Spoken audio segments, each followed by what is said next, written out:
Bienvenue. Et si je vous disais qu'on pouvait structurer l'innovation en utilisant une technique mentale qui date du XVIe siècle? C'est exactement ce qu'on va explorer ensemble aujourd'hui. Comment construire un palais de la mémoire, un outil vraiment puissant pour organiser et catalyser la créativité. Notre guide pour ce voyage, c'est une figure aussi brillante que mystérieuse, Giordano Bruno. Pensez-y, un philosophe, un visionnaire qui a payé le prix fort pour ses idées, brûlé sur le bûcher, mais il nous a laissé un héritage. Une technique mentale d'une puissance assez incroyable. Bon, alors de quoi s'agit-il exactement? Le palais de la mémoire, c'est une technique de mémorisation. L'idée est simple. On visualise un lieu qu'on connaît par cœur, comme sa propre maison, son bureau. Chaque espace devient ce qu'on appelle un lieu de mémoire, un locus. Et à l'intérieur de chaque lieu, hop, on place une image symbolique très forte pour y ancrer une idée. C'est cet outil mental qu'on va bâtir, pas à pas, pour l'innovation. Voici donc le plan de notre palais.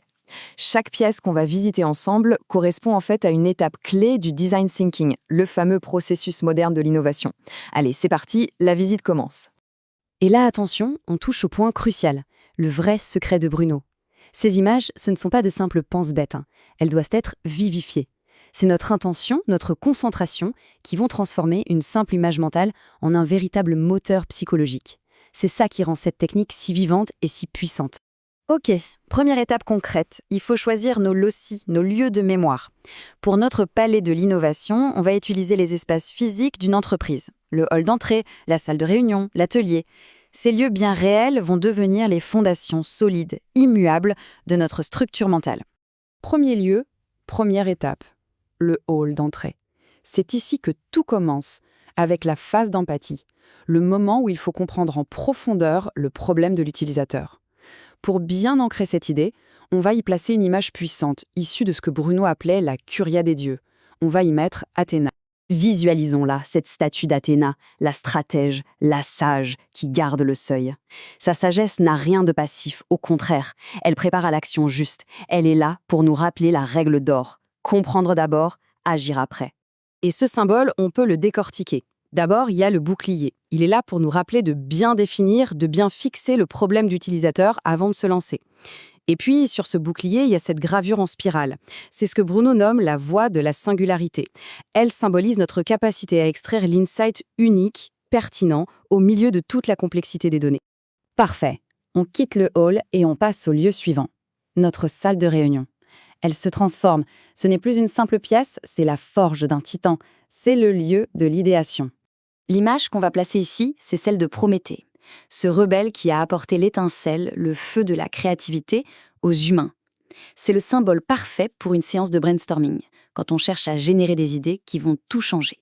Au centre de la table, on visualise une pyramide avec une face de feu. Elle représente notre quête de vérité. Et la flamme au sommet, c'est le moteur de l'équipe. Si l'engagement est total, si l'effort est sincère, la flamme brûle et illumine tout. Si l'énergie baisse, la flamme vacille. C'est un véritable baromètre mental de l'intensité créative. Après l'idée, vient la matière. On se déplace maintenant vers l'atelier, le makerspace, peu importe son nom. C'est le lieu où les concepts prennent enfin forme. On entre dans l'étape du prototypage. L'image symbolique pour ce lieu, c'est celle du potier, l'alfarero, un artisan les mains dans la terre qui donne forme à une matière brute. C'est vraiment l'essence même du prototypage. Transformer une idée abstraite en quelque chose de tangible, de testable. Le processus est parfaitement illustré ici.